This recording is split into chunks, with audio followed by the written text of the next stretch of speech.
তাড়াহুড়াও করি না, কোনো টানাটানিও করি না, কোনো পাল্লা দিয়েও চালাই না। তো খুব স্মুথলি বাইকটা রাইড করার চেষ্টা করি। আরও আমার কাছে যেহেতু এডিবি বাইক, এটা স্মুথলি চালাইলেই বেশি মজা। ওই দাও টিকটক করে, বামে দাও টিকটক, এই দাও টিকটকার, এই যে টিকটকার ভাই, এটা কোন ধরনের টিকটকার ভাই?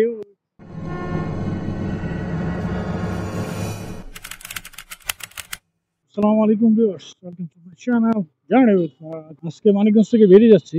গতকালকে আসছিলাম সকাল সকাল। প্রতিবার আসা যাওয়া আমি কিন্তু সিঙ্গার দিয়ে করি এখন মানিকগঞ্জে, হাইওয়ে দিয়ে আমার আসা হয় না। এবার হাইওয়ে দিয়ে যাবো আজকে যাওয়ার সময়, কারণ হচ্ছে আমাদের বন্ধু আরিফ, ও থাকবে হচ্ছে কালামপুর। কালামপুর ওর শ্বশুর বাড়ি, ও আসছিল ওখানে বেড়াইতে। তো কালকে ওর অফিস আছে, জয়েন করার জন্য আজকে রওনা দিবে। তো আমার সাথে ফোনে কথা হয়েছিল, বললো যে আমার নিয়ে যাও, তাহলে একসাথেই যাই। আমি বললাম ঠিক আছে, চলো তাহলে একসাথেই যাই। দেখি, এই জন্য কালামপুর হয়ে হাইওয়ে দিয়ে যাবো আজকে। দেখি হাইওয়ের চেহারা অনেকদিন দেখি না। দুপুরের দিকে বেরোলাম, বেরিয়েছি কটায়, 4টা, 4:30 বাজে বেরোলাম। আরিফে ফোন দিচ্ছে অবশ্য, ওরা বলছে যে ওখানে চলে আসতে অনেক কিছুই নতুন নতুন লাগবে এই রোডের, যেহেতু এই রোডটা আমার অনেক দিনের যাতায়াত নাই। বছর খানিক পর, হ্যাঁ বছর খানিক পরে আসছে। ম্যাডাম বললো বছর খানিক পর। হুম, আগে তো যা মন চাই বইলা ফেলাইতাম, মাঝে মধ্যে ওর বদনামও করতাম, কিন্তু এখন তো আর সম্ভব না, এখন কমিউনিকেটর আছে। হ্যাঁ, ভেরি রিস্কি, কথাবার্তা বলতে হবে সাবধানে। যাই, আরিফের সাথে দেখা করি, দেখা করে তারপরে যাই ইনশাল্লাহ। হ্যাঁ, এই বাইকটা এবার কিন্তু বাইকটা আমার ফুফাতো ভাইয়ের কাছেই ছিল বেশিরভাগ, এখানে আসার পর ওর কাছেই ছিল। ও রাইড করছে টানা 2 দিন, গতকালকে আজকে। সে বলতেছে ভাই আমি এই বাইকের প্রেমে পড়ে গেছি। হ্যাঁ, ও ওর বাইক চেঞ্জ করে এটা নিতে চাচ্ছে। ওই বাইকটাই হচ্ছে এরকম বাইক, এবং ট্যুরের ক্ষেত্রে খুব আরামদায়ক একটা কমফোর্টেবল বাইক হচ্ছে এই লিফন কেপিটি। এই রোডের সবচেয়ে ভয়ঙ্কর গাড়ি আমি যেটা ভয় পাই সেটা হচ্ছে সেলফি।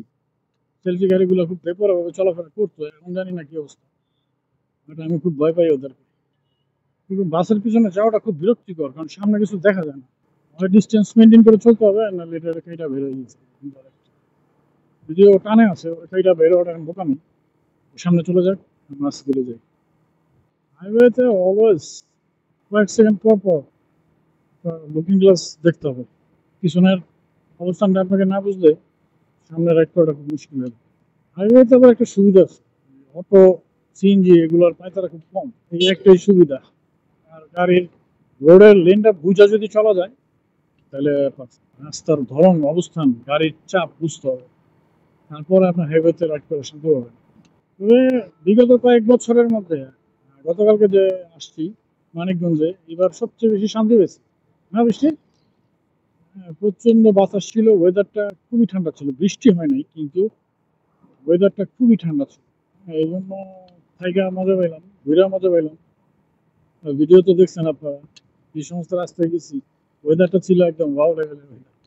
আরিফ অনেক রিকোয়েস্ট করছিল ওদের এলাকায় যাওয়ার জন্য গতকালকে, সুযোগ হয় না আসলে। এক জায়গায় আসলে ওই পাশের থেকে বের হয়ে আরেক পাশে যাওয়াটা কষ্ট হয়ে যায়। চেকপোস্ট আছে এখানে একটা, চেকপোস্ট ছিল অনেকক্ষণ, চিন্তা করছে টাকা যে আমার সিগন্যাল দিবে কিনা, বাট দেয় নাই, দেখছে ফ্যামিলি নিয়ে যাচ্ছি এই জন্য আর দেয় না। আমি অলওয়েজ কাগজপত্র আপডেট থাকার সবসময় রাখি। পেপারস হয় নাই, এই জন্য কিন্তু আমি এলাকা থেকে বের হইনি অনেক। যতদিন না পেপারস না আসছে ততদিন আমি এলাকা থেকে বের হইনি। এলাকার আশেপাশে রাইড করছি, কিন্তু এলাকায় বের হইনি, বাইরে বাইরে হইনি।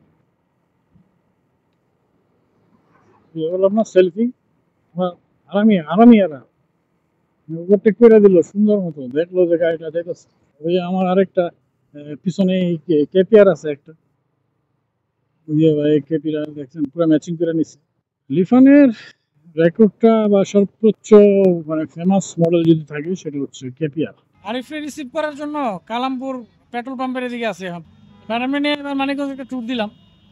এজ এ রাইডার হিসাবে সবসময় চেষ্টা করি খুব স্মুথলি বাইক রাইড করার জন্য, কোনো তাড়াহুড়া না করে হাতে সময় নিয়ে বেরোর চেষ্টা করি, এবং কোনো তাড়াহুড়াও করি না, কোনো টানাটানিও করি না, কোনো পাল্লা দিয়েও চালাই না।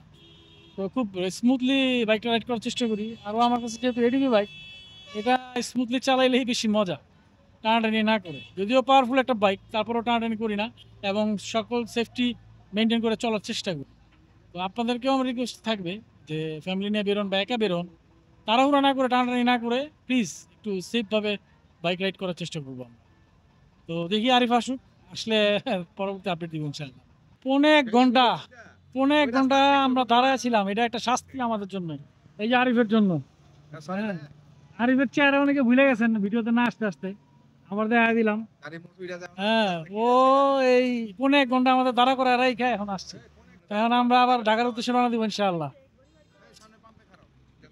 ওই দাও টিকটক করে বামে দাও টিকটক এই দাও টিকটকার এই যে টিকটকার ভাই এটা কোন ধরনের টিকটকার ভাই টিকটক টিকটক টিকটক টিকটকার ভাই বিচ্ছিরি অবস্থা ভাই এরকম রাস্তার মাঝখানে বলে টিকটক করে মানুষ তো আজকে যেহেতু সূর্য ডুবে যাচ্ছে ভিডিওটা আর বেশি লেন্দি করবো না তো আরিফার আমি বৃষ্টি বিদায় নিই এখান থেকেই আল্লাহ হাফেজ সবাইকে সেফটি গিয়ার মেনটেন করে সার্টিফিকেট হেলমেট পরে বাইক রাইড করার অনুরোধ রইল আল্লাহ হাফেজ আসসালামু আলাইকুম